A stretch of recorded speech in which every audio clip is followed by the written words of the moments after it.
नमस्कार मित्रांनो, लक्ष्मीच्या पावलांनी या मालिकेच्या आजच्या भागामध्ये कला आता त्यांना जाब विचारत असते की तुम्ही असं कसं करू शकता. कलासुद्धा त्याचं काहीच ऐकत नसते. तो बिल्डर आता खूपच चिडलेला असतो आणि कलाला म्हणत असतो की बघ आता मी होताचं नव्हतं कसं करतो ते. कलाचे बाबासुद्धा आता या गोष्टीमुळे खूपच घाबरून गेलेले असतात. ते माणसं आता डायरेक्ट कलाच्या दुकानामध्ये शिरतात आणि दुकान पूर्ण उद्ध्वस्त करून टाकण्याचा प्रयत्न करत असतात. कला आता त्यांना थांबवण्याचा खूप प्रयत्न करत असते. आजूबाजूचे लोक सुद्धा म्हणत असतात की असं नुकसान करू नका, पण मात्र कोणी काहीच ऐकत नाही. कलाचे बाबा कला दोघेही थांबवण्याचा प्रयत्न करत असतात, पण कोणी काहीच ऐकत नसतं. तर याच्यावरती आजूबाजूचे लोक आता कलाला म्हणत असतात की अगं कला, तू तरी एक कर त्या फॉर्मवरती सही. याच्यावरती कला आता त्यांना म्हणत असते की अहो तुम्ही माझं ऐका, हे सगळं थांबवा. मी आत्ताच्या आत्ता पोलिसांना फोन करेल. तुम्ही असं माझं नुकसान नाही करू शकत. ती जागा माझी आहे. हे सगळं तुम्ही आता ताबडतोब थांबवा.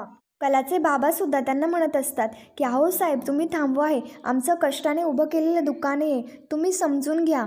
आजूबाजूच्या लोकांना सुद्धा आता ही गोष्ट पाहता काय करावं काहीच समजत नसतं. त्या बिल्डरला शेवटी सरोजने सुपारीच दिलेली असते, त्याच्यामुळे आता तो त्याचं त्याचं काम करत असतो.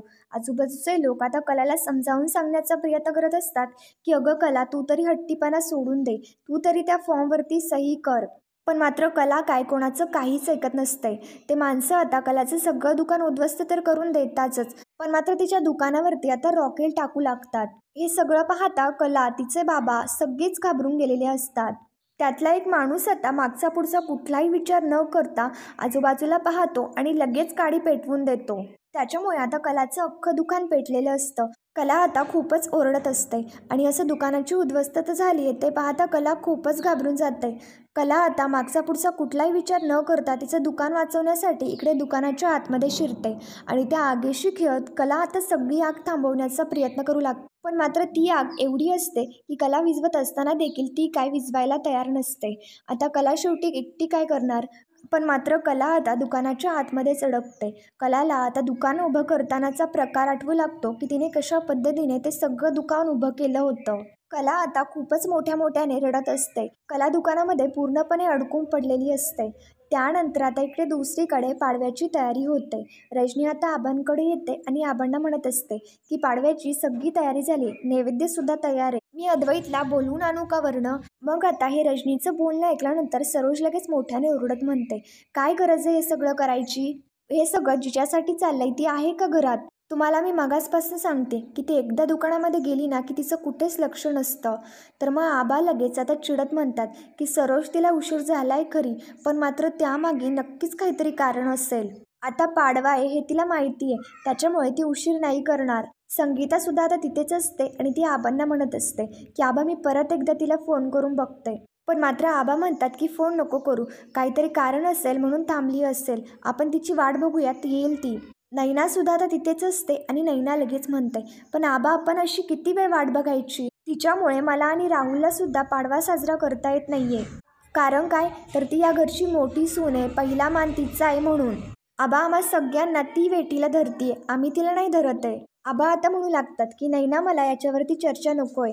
अद्वैत आता त्याच्याच खोलीत आहे. अद्वैत खाली येईपर्यंत कला येईलच. संगीता आता आबांना सांगत असते, तसं बघायला गेलं तर मी आणि अद्वैत राव एकत्रच आलो. त्यानंतर आता इकडे दुसरीकडे कला दुकानाच्या आतमध्ये असते आणि आग विझवण्याचा प्रयत्नच करत असते. आजूबाजूचे लोक आता खूपच घाबरून गेलेले असतात आणि कलाला वाचवण्याचा प्रयत्न सुद्धा करत असतात. तेवढ्यात लगेच तिथे काजल येते. काजल तो सगळा प्रकार पाहते आणि इकडे बाबांना विचारते की बाबा, हे सगळं काय झालं, दुकानाला आग कशी काय लागली. याच्यावरती कलाचे बाबा आता काजलला म्हणू लागतात, त्या बिल्डरने आपल्या दुकानाला आग लावून टाकली आणि आपली कला दुकानाच्या आतमध्ये आहे. इकडे आता काजल सुद्धा खूप घाबरून गेलेली असते आणि कलाला आवाज देत असते. इकडे आता कलाचे बाबा रडतच म्हणत असतात की पोरगी एकटीच आगीच्या आतमध्ये आणि एकटीच त्या आगीशी लढायली आहे, आपल्याला तिला वाचवायलाच पाहिजे. याच्यावरती आता काजल सुद्धा घाबरत घाबरत म्हणत असते की अहो बाबा, केवढी आग येते आणि तुम्ही तिला आतमध्ये का जाऊ दिलं. काजल आता कलाला आवाज देत असते आणि बाहेर यायला सांगत असते. इकडे कलाचे बाबा आता एवढे घाबरून गेलेले असतात, त्यांना काय करावं काहीच समजत नाही. कलाचे बाबा लगेच आता इकडे संगीताला फोन करतात. संगीता व सगळेच आता तिथे हॉलमध्ये बसलेलेच असतात. संगीता फोन उचलते आणि दिनकर आता रडतच संगीताला म्हणतो, अगं संगे, तू कुठं आहेस ग. संगी आपलं दुकान ग. याच्यावरती संगीता लगेच म्हणते की दुकानाला काय झालं आपल्या. आणि संगीतासुद्धा खूप घाबरून गेलेली असते आणि विचारत असते की काय झालंय नेमकं. याच्यावरती आता कलाच्या बाबांकडनं संगीताला समजतं की आपल्या दुकानाला आग लागली आहे. हे ऐकल्यानंतर तर संगीताच्या पायाखालची जमीनच सरकते. ती सुद्धा आता खूपच घाबरून गेलेली असते. इकडे घरातले सगळेच आता आश्चर्याने तिच्याकडे पाहत असतात की नेमकं झालंय तरी काय. इकडे आता कलाचे बाबा म्हणत असतात की आपल्या कलाने जे दुकान मेहनतीने उभं केलं त्या बिल्डरने अख्ख्या दुकानाला आग लावून टाकली. त्या मेहनतीला सगळं जाळून टाकलं. कलाच्या बाबांना सुद्धा आता त्रास होऊ लागतो. तर मग काजल लगेच कलाच्या बाबांना सावरते आणि इकडे ही बातमी ऐकल्यानंतर संगीताच्या सुद्धा डोक्यामध्ये भिंगायला लागतं. तिचा मोबाईल खाली पडतो आणि ती सुद्धा डायरेक्ट सोप्यावरती खाली पडते. तिला सुद्धा चक्कर येते. संगीता अशी खाली पडली पाहता सगळेच खूप घाबरतात. त्याच्यानंतर रजनी आता इकडे संगीताला पाहण्यासाठी येते आणि तिला उठवण्याचा प्रयत्न करू लागते. सोहम आता लगेच संगीतासाठी पाणी घेऊन येतो. नैनासुद्धा आता खूपच घाबरून गेलेली असते आणि संगीताला उठवण्याचा प्रयत्न करत असते. सोहम आता संगीताला उठवण्यासाठी तिच्या अंगावरती पाणी शिंपडत असतो. पण मात्र तरीसुद्धा संगीता उठतच नसते. शेवटी आता ते सगळे संगीताला इकडून तिकडून शुद्धीवरती आणतात. संगीता शुद्धीवरती येते पण मात्र ती खूपच घाबरून गेलेली असते. सोहम आता लगेच संगीताला विचारतो की काकी काय झालं तुम्हाला, बरे आहात का तुम्ही. रजनी आता संगीताला विचारत असते की अहो नेमकं कोणाचा फोन होता आणि काही झालंय का. आबा आता त्यांना विचारू लागतात की विहीनबाई डॉक्टरांना बोलवण्याची गरज आहे का, तुमची तब्येत तर ठीक आहे ना, आणि असं अचानक काय झालं. तर संगीता रडतच सगळ्यांना सांगते की आमच्या दुकानाला आग लागली. हे ऐकल्यानंतर सगळ्यांनाच खूप मोठा धक्का बसतो. पण मात्र आता इकडे सरोजला तर खूपच आनंद होतो. संगीता आता म्हणू लागते काय माहिती नाही कसं झालं पण मात्र यांचा फोन आला होता आत्ता आणि ते म्हणाले की कोणता तरी बिल्डर होता म्हणे आणि त्याने दुकानाला आग लावून टाकली. इकडे सरोजच्या तर आता पूर्णपणे मनासारखं घडत असतं कारण ती सुपारी सरोजनेच दिलेली असते. संगीता आता म्हणत असते की मला आता जायला पाहिजे. पण मात्र सगळे संगीताला थांबवत म्हणत असतात की तुमची तब्येत आता बरी नाही आहे, तुम्ही आत्ता जाऊ नका. पण मात्र संगीता कोणाचंच काही ऐकत नाही आणि लगेच तिकडं निघून जाते. संगीता आता तिच्या रूममध्ये निघून गेलेली असते. ते पाहता सरोज लगेच म्हणते या जात्या म्हणाल्या आणि बाहेर जायचं सोडून वरती कुठे निघून गेल्या. संगीताचं ते सगळं वागणं पाहता इकडे नैना लगेच स्वतःशीच म्हणते ही मम्मा पण ना वाटेल तसं वागते आणि हिला कायम स्वतःचंच खरं करायचं असतं. एवढं धावपळ करायची तिला काही गरज आहे का. संगीता आता इकडे अद्वैतच्या रूममध्ये येते. आता संगीताला एवढं पॅनिक झालेलं पाहता अद्वैतसुद्धा घाबरतो आणि विचारत असतो की मिसेस खरे काय झालं, तुम्ही एवढ्या पॅनिक का झालात. याच्यावरती संगीता आता म्हणू लागते की अहो आमच्या दुकानाला आग लागली. कुणीतरी बिल्डरची माणसं होती आणि त्यांनी आमचं जगदंबा भांडार दुकान जाळून टाकलं. कला आतमध्ये आणि हे आणि काजूसुद्धा तिथेच आहेत. मला काय करावं ना काहीच समजत नाहीये. अद्वैतसुद्धा घाबरलेला असतो आणि विचार करत असतो की हे सगळं झालं कसं. ते दोघे आता तिकडे जाण्यासाठी निघतात. अद्वैत हॉलमध्ये येतो आणि इकडे आबांना म्हणतो की आबा खरेच्या दुकानाला आग लागली आणि मी तिकडे चाललोय. सोहम आणि अद्वैत दोघेही आता लगेच तिकडे निघून जातात. आता इकडे संगीतासुद्धा जायला लागते. पण मात्र रजनी लगेच संगीताला थांबवते आणि तिला म्हणते अहो वहिनी तुम्ही कुठे चाललाय, ते दोघं गेलेत ना, ते दोघं सांभाळून घेतील सगळं. तर मग संगीता म्हणत असते अहो माझी कला तिकडे आहे, आमचे हे तिकडे आहेत, मला जावं लागेल. पण मात्र रजनी आता म्हणत असते अहो असं नका करू, तुमची तब्येत खराब आहे ना त्याच्यामुळे नका जाऊ.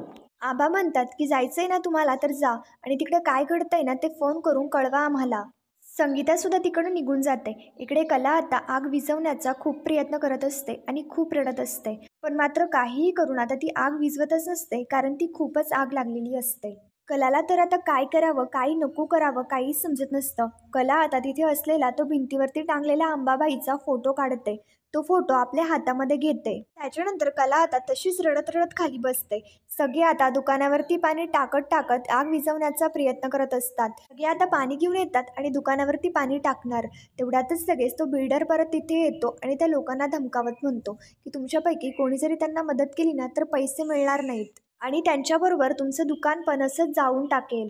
हे ऐकल्यानंतर ते लोक आता त्यांच्या हातातल्या ज्या बादल्या असतात त्या बादल्या आता खाली ठेवून देतात. फक्त आग विझवण्यासाठी काजल आणि कलाचे बाबाच प्रयत्न करत असतात. ते पाणी ओतत ओतत आग विझवत असतात. पण मात्र आग एवढी लागलेली असते की त्यांच्या पाण्याने काहीच फरक पडत नसतो. तो बिल्डर आता हसत म्हणतो की एवढ्याशा तुमच्या पाण्याने काहीही फरक पडणार नाहीये, काडी पडली आता आग तर काय विझणारच नाहीये. पण मात्र काजल आणि कलाचे बाबा दोघेही काय त्यांचे प्रयत्न सोडतच नसतात. ते आग विझवण्याचा प्रयत्नच करत असतात. इकडे कला मात्र शांतपणे फक्त दुकानाच्या आतमध्ये येऊन बसलेली असते आणि तिला बाहेर निघण्यासाठी दुकानामधनं बाहेर जागा नसते. कलाच्या आजूबाजूला सगळीकडे सगळी आग झालेली असते. आता कलाचे बाबा त्या बिल्डरला रिक्वेस्ट करत म्हणत असतात, वाचवा माझ्या कलाला कुणीतरी, माझ्या कलाचं अख्खं दुकान जळायला लागलंय, ती का आगेमध्ये, तिला वाचवा कुणीतरी, माझा जीव तर घाबरा व्हायला लागलाय. तो बिल्डर मात्र कलाच्या बाबाला ती आग विझवण्याचा किंवा कलाला वाचवायला जाऊच देत नसतो. तो बिल्डर आता म्हणत असतो, तुला थांब म्हणलेलं कळत नाही का? आणि कलाच्या बाबांना त्यांच्या लोकांना पकडायला लावतो. मग त्याच्यामुळे कलाच्या बाबाला काहीच हालचाल करता येत नाही. तेवढ्यात आता लगेच तिथे अद्वैत आणि सोम दोघेही येतात आणि ते लगेच आता कलाच्या बाबांना वाचवतात आणि त्या लोकांना सुद्धा पाहतात. इकडे आता संगीता सुद्धा खूपच घाबरून गेलेली असते. संगीता सुद्धा आता पाणी आणा, वाचवा वाचवा असं म्हणत असते. अद्वैत आता लगेच त्या बिल्डरवरती ओरडत म्हणतो, लाज नाही वाटत का तुम्हाला? निदान त्यांच्या वयाचा तरी विचार करा. कलाचे बाबा आता अद्वैतला सांगतात की कला आतमध्ये. तर मग अद्वैत आता मागचा पुढचा कुठलाही विचार न करता त्या आगीशी खेळत लगेच आतमध्ये जातो आणि कलाला शोधत शोधत तिला आवाज देत असतो आणि कलाला वाचवण्याचा प्रयत्न करत असतो. ती आग एवढी असते, अद्वैतला सुद्धा काय करावं काहीच समजत नाही. इकडे सोहम, काजल, संगीता, कलाचे बाबा सगळेच खूप घाबरून गेलेले असतात. त्याच्यानंतर तो बिल्डर आता तिकडं निघून जातो. इकडे अद्वैत आता कलाला शोधतो. अद्वैत कलाला पाहतो आणि आगीशी झुंज देत देत आता इकडे शेवटी कलाला वाचवण्यासाठी तिच्यापर्यंत पोहोचतोच. इकडे अद्वैत कलाच्या जवळ येतो. कलाला तसं बसलेलं पाहता अद्वैत म्हणत असतो, खरे अगं असं वेड्यासारखं करू नको, आग लागली उठ ना. पण मात्र कला शांतपणे फक्त एवढंच म्हणत असते की सगळं संपलं, सगळं उद्ध्वस्त झालं, आमचं दुकान सगळं गेलं. इकडे आता कला म्हणत असते की मला नाही जगायचंय, मला ना माझ्या दुकानाबरोबर जळून जायचंय. आता कलाचं ते सगळं बोलणं पाहता अद्वैत आता कलाला म्हणतो, खरे अगं उठ, तुझा माझ्यावरती विश्वास आहे ना? कला आता हो बोलते. अद्वैत आता कलाला एक नवीन विश्वास देतो. अद्वैत त्याच्या अंगामधलं जॅकेट काढतो, कलाच्या अंगावरती पांघरून घालतो आणि तिला आता सावकाशपणे उठवत तिला त्या आगीतून बाहेर काढण्याचा प्रयत्न करत असतो. कलाला त्या धुरामुळे त्रास होत असतो, तिची शुद्ध हरपलेली असते. अद्वैत आता कलाला उचलतो आणि तिला सावकाशपणे बाहेर आणतो. अद्वैत सुद्धा आता त्या आगीमधनं बाहेर आल्यामुळे पूर्णपणे कोसळून गेलेला असतो. कला मात्र पूर्णपणे शॉकमध्ये असते. कला तिचं ते जळणारं दुकान पाहता खूपच त्रास होत असतो आणि कला खूपच रडत असते. सगळे आता कलाला सावरत असतात.